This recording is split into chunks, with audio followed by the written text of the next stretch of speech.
ಕಪಿಗಳು ಮಾತ್ರ ಅಲ್ಲ, ಈರುವರು ಒಂದಾಗಿ ಬಂದಿದ್ದಾರಂತಾದ್ರೆ ನೇರವಾಗಿ ಹೋಗಿ ಕೇಳಿದಾಕ್ಷಣ ತಂದೆಯವರ ಅನುಮತಿಯನ್ನು ಕೊಟ್ಟಿದ್ದಾರೆ.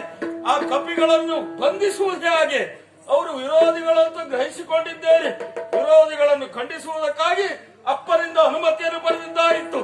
ಮತ್ತೆ ಹೋಗ್ತೇನೆ.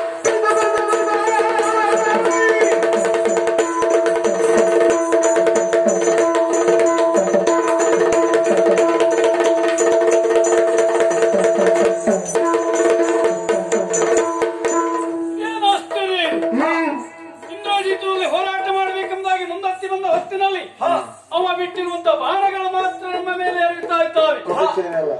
ಆತ ಕಾಣುವುದಿಲ್ಲ. ಕಪಿಸೇನೆಯೆಲ್ಲ ಧರಾಶ್ಚಾಯಾಗಿ ಒರಗಿದ್ದಾರೆ. ಇವರನ್ನೆಲ್ಲ ಈ ಸ್ಥಿತಿಗೆ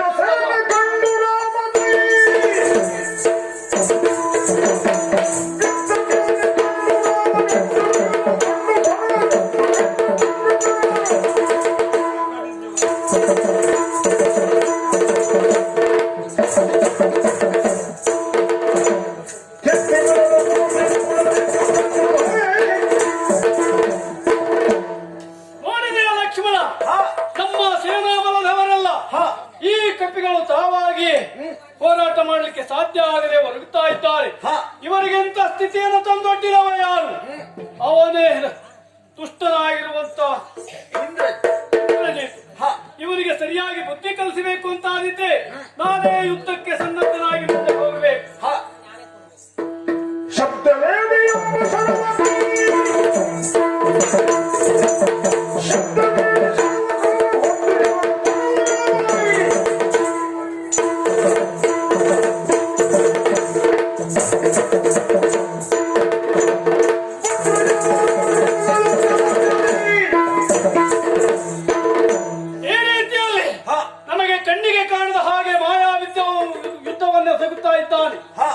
ಅವನನ್ನ ಕೆಳಗಿಳಿಸಬೇಕು ಅಂತಾದ್ರೆ ಶಬ್ದವೇ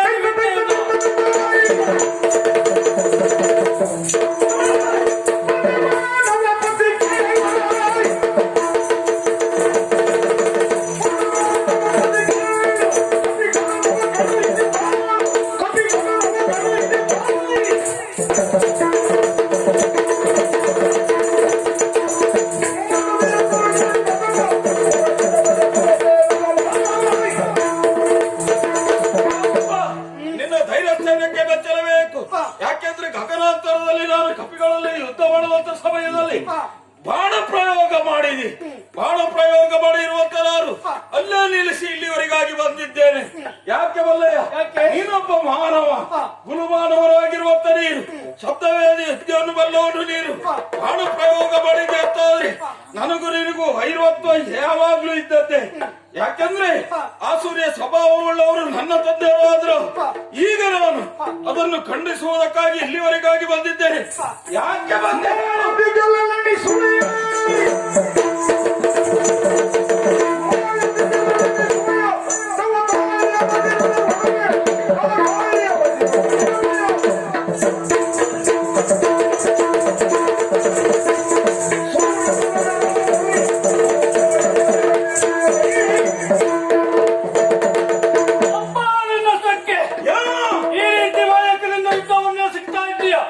ನಮ್ಮ ಸೇನೆಯವರಿಗೆಲ್ಲ ಈ ರೀತಿಯ ಕೆಟ್ಟ ದೆಸಗುವುದಕ್ಕೆ ನೀನು ಮುಂದಾಗಿ ಬರ್ತಿರುವಂತ ನನ್ನ ತಡೆಯುವುದು. ಇಲ್ಲಿಗೆ ಬಂದಿರುವಂತ ನಾನು ನಿನಗೊಂದು ಬುದ್ಧಿವಾದದ ಮಾತು ಹೇಳಬೇಕಾಗ್ತದೆ. ಯಾವುದು? ಏನು ಏನು ಯೋಚನೆ ಮಾಡಿ ನೋಡು.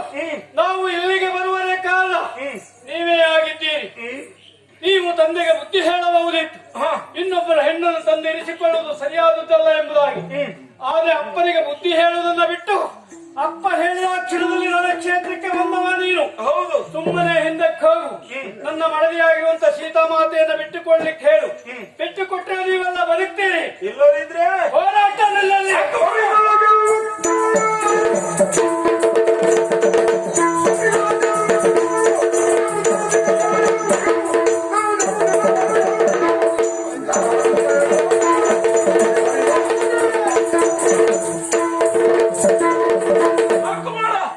ನಿನ್ನ ನೀತಿ ಉಪದೇಶ ಇಲ್ಲಿವರೆಗಾಗಿ ಒಂದು ನನಗೆ ನೀತಿ ಉಪದೇಶವನ್ನು ಬೋಧನೆ ಮಾಡುವುದಕ್ಕೆ ನೀನು ಸಿದ್ಧನಾಗಿದ್ದಿ.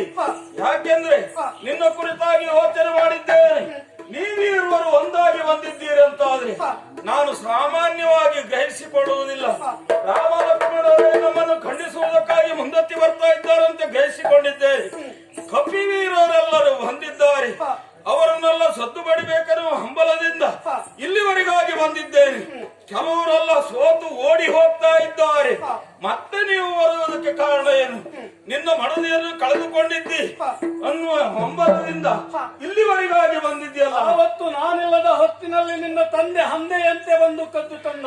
ಹೌದಾ? ಎದುರಿಗಿದ್ರೆ ಆ ಹೊತ್ತೇ ನಿಮ್ಮ ತಂದೆಯ ಕೆಲಸ ಮುಗಿಯುತ್ತಾ ಇತ್ತು.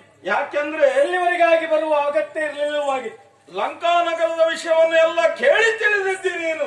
ಸ್ವರ್ಣ ಲಂಕಾಧೀಶನಾಗಿರುವಂತ ಅಧಿಕಾರಿ ದಶಕಂಠ ರಾವಣ 10 ತಲೆ ಉಳ್ಳವನು. ನಮ್ಮಪ್ಪ ಮಾಡಿದ ಕಾರ್ಯ ಏನು ತೊಂದರೆ ಇಲ್ಲ. ಯಾಕೆಂದ್ರೆ ಒಂದೊಂದು ಸಂದರ್ಭದಲ್ಲಿ ನನ್ನ ತಂದೆಗೆ ಅವಮಾನ ಆಗಿದೆ ಎನ್ನುವ ಒಂದೇ ಒಂದು ಉದ್ದೇಶಕ್ಕಾಗಿ ನಿನ್ನ ಮಡದಿಯನ್ನು ಅಪಹರಿಸಿಕೊಂಡು ಬಂದಿದ್ದಾನೆ. ಈಗ ಒಳ್ಳೆ ರೀತಿಯಲ್ಲಿ ಕೇಳುವುದೇನು? ನನ್ನ ಮಡದಿಯನ್ನು ಬಿಟ್ಕೊಡು ಅಂತ. ಬಿಟ್ಕೊಡ್ಲಿಕ್ಕಾಗಿ ತಂದದ್ದಲ್ವಾ? ನನ್ನ ಅಪ್ಪನ ಸ್ವಾಧೀನದಲ್ಲಿದ್ದಾಳೆ. ಆದ್ರಿಂದ ಯುದ್ಧ ಮಾಡುವ ಪರಿಯೇನು? ಈಗ ಬಿಟ್ಟು ಕೊಡದೆ ಇದ್ರೆ ಏನು ಮಾಡ್ತೀನಿ ನೀನು?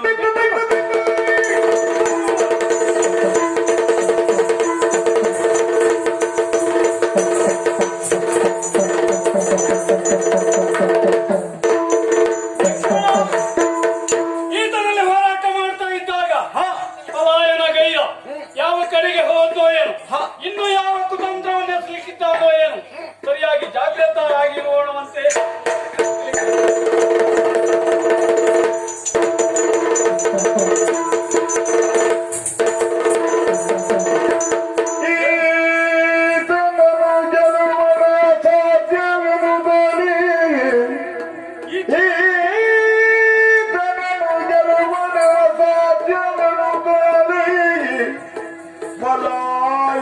ಗೈದು ಬಳಿಕ ಪವನ ಜನ ಸಮ್ಮುಖಕ್ಕೆ ರಥವನಾರಿಸಿ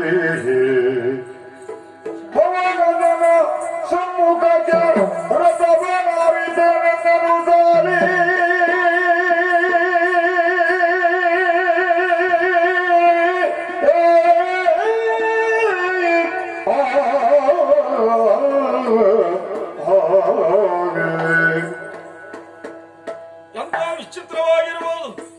ವಿಚಿತ್ರವಾದಂತ ದೃಶ್ಯವನ್ನು ನಾನು ಕಾಣ್ತಾ ಇದ್ದೇನೆ.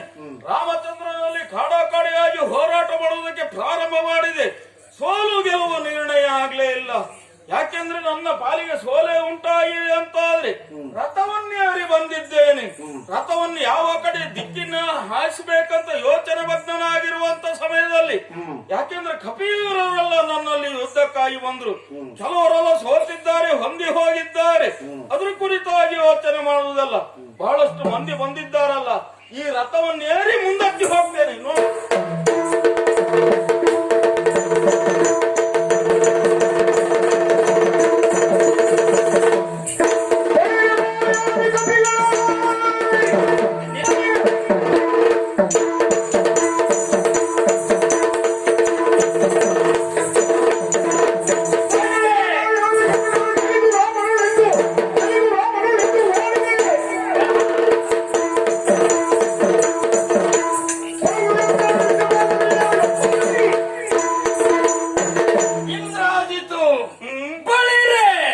ನನ್ನ ಬಗ್ಗೆ ಕುರಿತಾಗಿ ಮೆಚ್ಚಿಕೊಂಡಿದ್ಯಲ್ಲ? ಖಂಡಿತವಾಗಿ. ಕಪಿಯಲ್ಲಿ ಸಂಖ್ಯೆ ಉಳಿದದ್ದು ಬಹಳಷ್ಟು ಇಲ್ಲ ಇದ್ರೆ ಈಗ ಬಹಳಷ್ಟು ಅಳಿದು ಉಳಿದು ಹೋಗಿದ್ದಾರೆ. ಉಳಿದಿರುವ ನೀನೊಬ್ಬ. ಅದಕ್ಕೆ ನಾನು ಏನ್ ಹೇಳ್ತಾ ಇದ್ದೇನೆ? ಏನು? ಬಳಿರೆ ಕಪಿಯವರನ್ನ ಗೆದ್ದಿದ್ದೀಯ ಎನ್ನುವ ಅಹಂಕಾರದಿಂದ ಬಂದು ನನ್ನ ಮುಂಗಡೆಯಲ್ಲಿ ನಿಂತಿದ್ದೀಯಲ್ಲ. ಎಲ್ಲೋ ಇಂದ್ರಜಿತು ಸಾಮಾನ್ಯವಾದ ವ್ಯಕ್ತಿ ಅಂತ ನಾನು ಭಾವಿಸಿಕೊಳ್ಬೇಡ. ಯಾಕೆಂದ್ರೆ ನನ್ನ ಶಕ್ತಿ ಸಾಮರ್ಥ್ಯ ಏನು ಎನ್ನುವುದನ್ನ ಹಿಂದೆಯೇ ನೀನು ಮನಗಂಡಿದ್ದೀಯ. ಬುದ್ಧಿ ಮಾತಿನೊಂದಿಗೆ ಹೇಳ್ತಾ ಇದ್ದೇನೆ. ಒಳ್ಳೆ ಮಾತಿನಿಂದ ಹೋದರೆ ಸರಿ.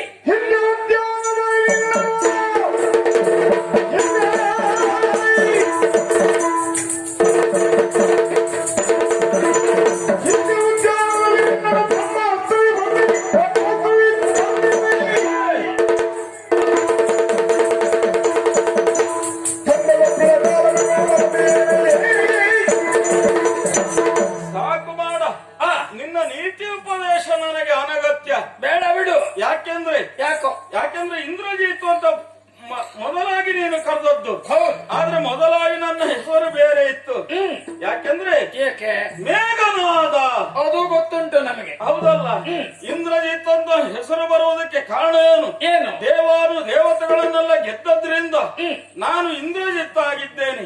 ಪೂರ್ವಿಕ ಹೆಸರು ಒತ್ತಟ್ಟಿಗಿರ್ಲಿ ಇರ್ಲಿ. ಆದ್ರೆ ಆದ್ರೆ ಈಗ ನೀನು ಹೇಳುವುದೇನು? ಕಪಿವೀರರನ್ನೆಲ್ಲ ಗೆದ್ದಿದ್ದೇನೆ, ಅಹಂಕಾರ ಪಡಬೇಕಾದದ್ದಿಲ್ಲ ಅಂತ ಹೇಳ್ತಾ ಇದ್ದೀಯಲ್ಲ. ಇನ್ನೊಂದು ಸಂದರ್ಭದಲ್ಲಿ ನೀನೇ ನಮ್ಮ ಉದ್ಯಾನವನಕ್ಕೆ ಬಂದದ್ದಲ್ವೇನ? ಹೌದು.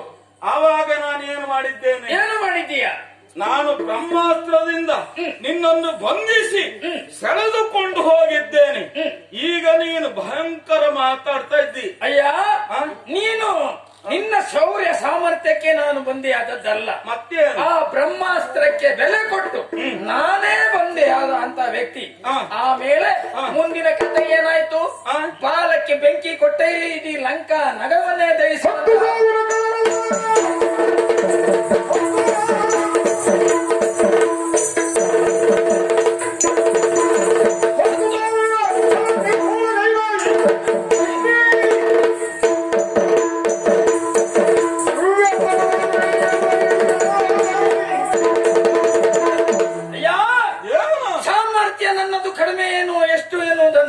ಹಿಂದೆ ನಾನು ತೋರಿಸಿಕೊಟ್ಟಿದ್ದೇನೆ.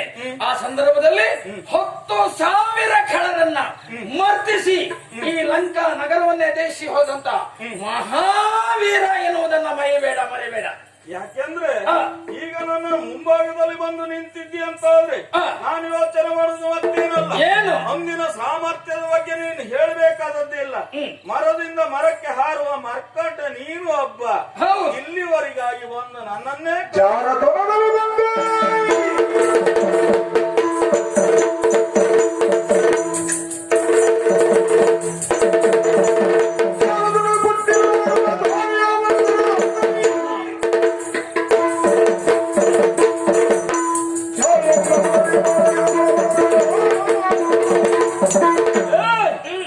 ಈಗ ನೀನು ಬಂದು ನನಗೆ ನೀತಿ ಉಪದೇಶವನ್ನು ಮಾಡುವುದಕ್ಕೆ ಮುಂದಾಗ್ತಾ ಇದ್ದೀಯಂತಾದ್ರೆ ಆದ್ರೆ ನಾವು ಗ್ರಹಿಸಿಕೊಂಡದ್ದು ಮತ್ತೇನಲ್ಲ. ಏನು? ಯಾಕೆಂದ್ರೆ ರಾವಣೇಶ್ವರನ ಮಗ, ಅವನ ಕೀರ್ತಿ ವಿಶೇಷವಾಗಬೇಕಂತಾದ್ರೆ ಇಂದ್ರಜಿತ್ತು ಈಗ ನಿನ್ನ ಮುಂಭಾಗದಲ್ಲಿ ಬಂದಿದ್ದಾನಂತಾದ್ರೆ ಅದ್ರ ಬಗ್ಗೆ ನೀನು ಸ್ವಲ್ಪ ಯೋಚನೆ ಮಾಡಬೇಕಾದದ್ದು. ಯಾಕೆಂದ್ರೆ ಅಣಿಮ ರಹಿಮ ಗರಿಮ ಪ್ರಾಸ್ತಿ ಪ್ರಾಥಮ್ಯ ವಿಶ್ವತ್ವ ಎಲ್ಲ ಅಷ್ಟ ಸಿದ್ಧಿಯನ್ನು ನಾವು ಬಲ್ಲವರು. ಯಾವ ಸಮಯದಲ್ಲಿ ಯಾವ ರೀತಿಯಲ್ಲಿ ವರ್ತಿಸ್ತಾರಂತ ಹೇಳುವುದಕ್ಕಾಗುವುದಿಲ್ಲ. ಈಗ ನೀನೇ ಒಂದು ಮರದಿಂದ ಮರಕ್ಕೆ ಹಾರುವ ಮರ್ಕಟ ಖಂಡಿಸುವುದಕ್ಕಾಗಿ ಮುಂದತ್ತಿ ಬರ್ತಾ ಇದ್ದೀಯಂತಾದ್ರೆ ನಿನ್ನ ಯೋಗ್ಯತೆ ಏನು? ನಿನ್ನ ಹಣೆ ಬರ ಏನು? ಅಲ್ಲ ಈಗ ಹೇಳುವುದು. ಆದ್ರೆ ಈಗ ನಾನು ಬಂದದ್ದು ಯಾಕೆ? ಇವರನ್ನೆಲ್ಲ ಖಂಡಿಸುವುದಕ್ಕಾಗಿ ಮುಂದತ್ತಿ ಬರ್ತಾ ಇದ್ದೇನಂತ ಆದ್ರೆ ಎಲ್ಲರೂ ಹೋಗ್ತಾ ಇದ್ದಾರೆ. ಈಗ ನೀನೇ ಖಂಡಿಸುವುದಕ್ಕೆ ಮುಂದತ್ತಿ ಬರ್ತಾ ಇದ್ದೆ ಅಂತ ಆದ್ರೆ ನೀನೊಬ್ಬ ಬಾಲ ಅಂತ ನಾನು ಗ್ರಹಿಸಿಕೊಳ್ತಾ ಇದ್ದೇನೆ. ಬಿಡು. ಆದ್ರೆ ಈಗ ಬಾಲನಾಗಿರುವಂತ ನೀನು ಈಗ ನಿನ್ನ ಯೋಗ್ಯತೆಯನ್ನು ನೀನೇ ನನ್ನ ಮುಂಭಾಗದಲ್ಲಿ ತೋರ್ಪಡಿಸುವುದಕ್ಕಾಗಿ ಮುಂದತ್ತಿ ಬರ್ತಾ ಇದ್ದೆ ಅಂತ ಆದ್ರೆ ನನ್ನ ಶಕ್ತಿ ಸಾಮರ್ಥ್ಯ ಏನು, ನಿನ್ನ ಶಕ್ತಿ ಸಾಮರ್ಥ್ಯ ಏನು ಅಂತ ನೋಡಿದ್ರೆ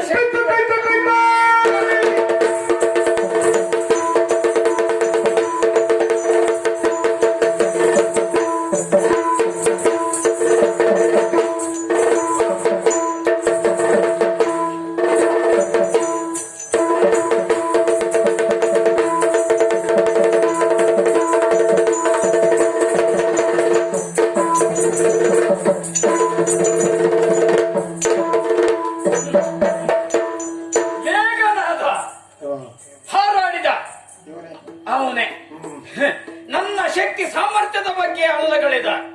ಎಲ್ಲಿ ಹೋದ ಇವ? ಎಲ್ಲಿ ಹೋದ? ಯುದ್ಧ ಇಲ್ಲಿಗೆ ಸಮಾಪ್ತಿ ಆಯ್ತೋ ಇಲ್ವೋ ನೋಡೋಣ. ನಾವು ಎಲ್ಲಿದ್ದಾನೆ?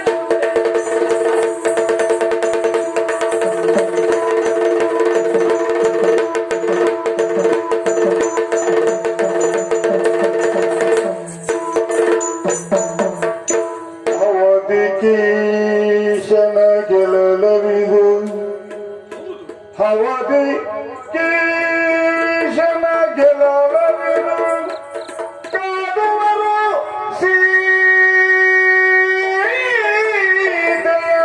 ನೆವನದಿಂದಲೇ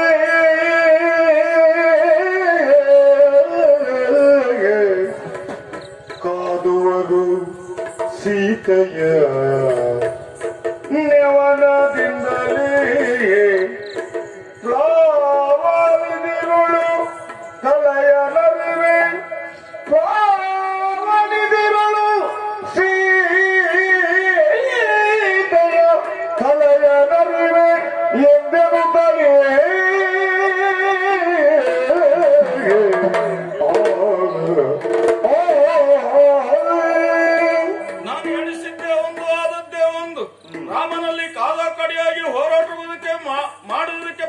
ಮಾಡಿದೆ.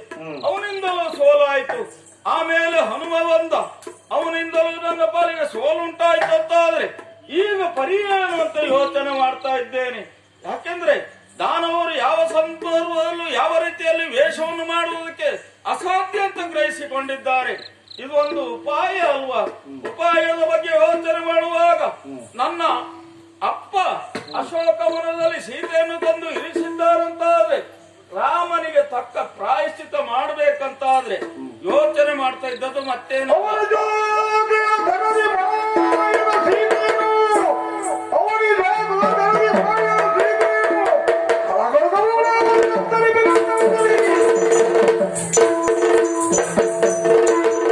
ನೋಡಿದ್ರೆ ಸ್ವಾಮಿ, ಇದೊಂದು ಸುಯೋಗ ಅಂತ ಗ್ರಹಿಸಿಕೊಳ್ತಾ ಇದ್ದೇನೆ.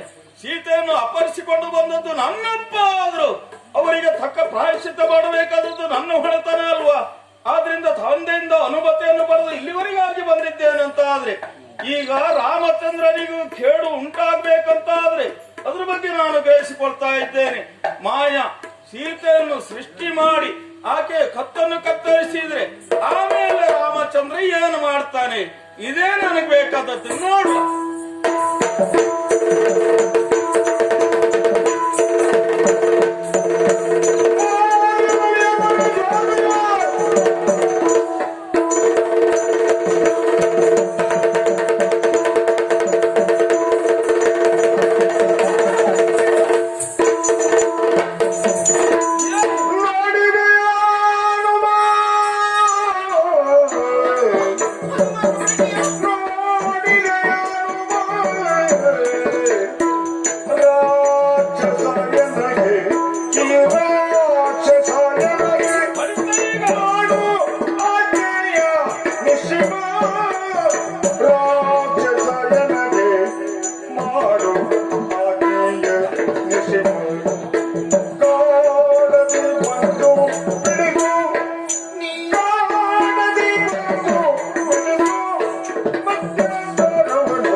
ಕಣ್ಣಾರೆ ಕಾಣ್ತಾ ಇದ್ದೇನೆ ತಾಯಿ. ಹನುಮ, ನನಗೊಂದೇ ಒಂದು ಆಸೆ ಇತ್ತು. ಇಲ್ಲಿಂದ ತಪ್ಪಿಸಿಕೊಂಡು ಹೋದ ಮೇಲೆ ನನ್ನೊಡೆನಾದಂತಹ ಶ್ರೀರಾಮಚಂದ್ರನ ಜೊತೆಯಲ್ಲಿ 4 ದಿವಸ ಆದ್ರೂ ನಾನು ಸಂಸಾರವಂತನಾಗಿರಬೇಕು ಅಂತ. ಆದ್ರೆ ಈ ಪಾಪಿ ಅದಕ್ಕೂ ಅವಕಾಶ ಕೊಡದೆ ನನ್ನನ್ನು ಕೊಲ್ಲಿಕ್ ಬರ್ತಾ ಇದ್ದೇನೆ. ನನ್ನನ್ನು ಕಾಪಾಡು ಹನುಮ, ನನ್ನನ್ನು ಕಾಪಾಡು. ಅಯ್ಯ,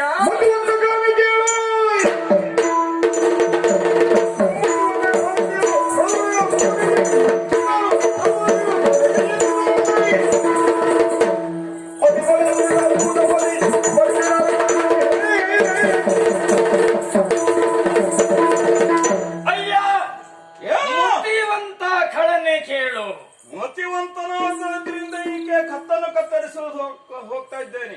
ಮತಿವಂತ ಅಂತ ಹೇಳಿದ್ರೆ ಅರ್ಥವೇ? ಹಾಗಾದ್ರೆ ಇಂತ ಹೇಯ ಕಾರ್ಯಕ್ಕೆ ಯಾಕೆ ಮನೆ ಮಾಡ್ತಾ ಇದ್ದೀಯ? ಹಿಡಿದು ನಮ್ಮ ತಾಯಿಯಾಗಿರುವಂತಹ ಸೀತಾ ಮಾತೆಯ ತಲೆಯನ್ನ ಹಿಡಿದದ್ದು ಮಾತ್ರ ಅಲ್ಲ, ಕರದಿಂದ ಖಡ್ಗವನ್ನ ಹಿಡಿದು ಕೊಲ್ಲುವುದಕ್ಕೆ ಮುಂದಾಗಿ ಹೋಗ್ತಾ ಇದೆಯಲ್ಲ, ಖಂಡಿತವಾಗಿ ಬೇಡ. ಅಂತ ಕೆಟ್ಟ ಕಾರ್ಯವನ್ನ ಮಾಡೋದ್ರಿಂದ ಸ್ತ್ರೀ ಹತ್ಯೆ ದೋಷ ಎನ್ನುವಂಥದ್ದು ನಿನ್ನ ಪಾಲಿಗೆ ಕಟ್ಟಿಕೊಳ್ಳುತ್ತದೆ. ಆದ್ರಿಂದ ಆ ಕೆಲಸ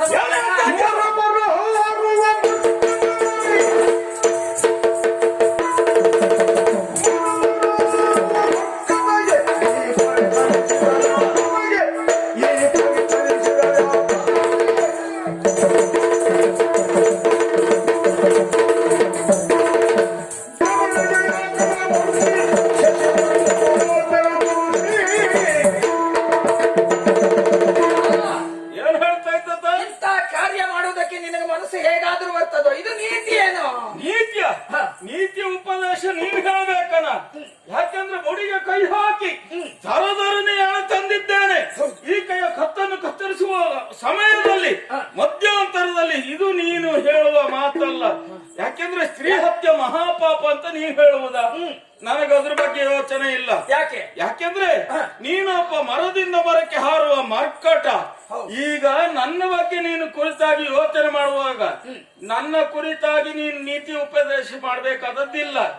ಈಕೆ ಕತ್ತನ್ನು ಕತ್ತರಿಸುವುದಕ್ಕಾಗಿ ಈಕೆಯನ್ನು ಹೇಳ್ತಿದ್ದೇನೆ, ಮತ್ತೇನು ಮಾಡುವ? ಜನಕರಾಯನು ಉದಿಸಿ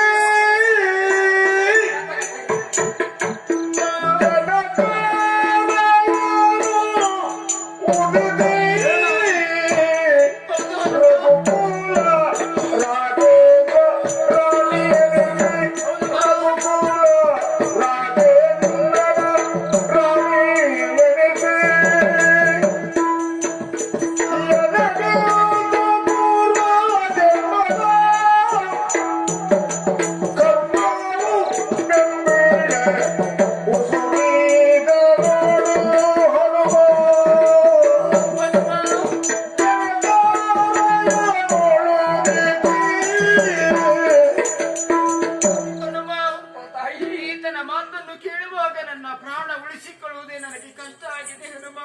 ಜನಕ ಮಹಾರಾಜನಿಗೆ ಮಗಳಾಗಿ ಹುಟ್ಟಿ ಅಯೋಧ್ಯೆ ಅರಸ ಶ್ರೀರಾಮಚಂದ್ರನ ಮಡದಿಯಾಗಿ ಸುಖದ ದಿನಗಳನ್ನು ನಾನು ಅಯೋಧ್ಯೆಯಲ್ಲಿ ಕಳೆಯಬೇಕಿತ್ತು. ಆದ್ರೆ ಈ ಪಾಪಿಯ ತೋಟಕ್ಕೆಯಲ್ಲಿ ಬಂದಿಯಾಗಿ ಈ ಹೊತ್ತಿನಲ್ಲಿ ನಾನು ಇದ್ದೇನೆ. ಹನುಮಂತ, ನನ್ನ ಜೀವನ ಎನ್ನುವುದು ಸಾರ್ಥಕತೆ ಆಗುವುದಿಲ್ಲ. ಯಾಕೆ? ಪೂರ್ವ ಜನ್ಮದಲ್ಲಿ ನಾನು ಮಾಡಿದಂತ ಪಾಪವು ಕರ್ಮವು ನನಗೊಂದು ಅರ್ಥ ಆಗ್ತಾ ಇಲ್ಲ. ಈ ಹೊತ್ತಿನಲ್ಲಿ ಪ್ರಾಣ ಉಳಿಸಿಕೊಳ್ಳುವುದಕ್ಕೆ ಒಂದಾಡ್ತಾ ಇದ್ದೇನೆ. ನನ್ನನ್ನು ರಕ್ಷಣೆ ಮಾಡುವವರು ಯಾರು? ಕಾಪಾಡು. ಸ್ಥಿತಿಜಾರುಳ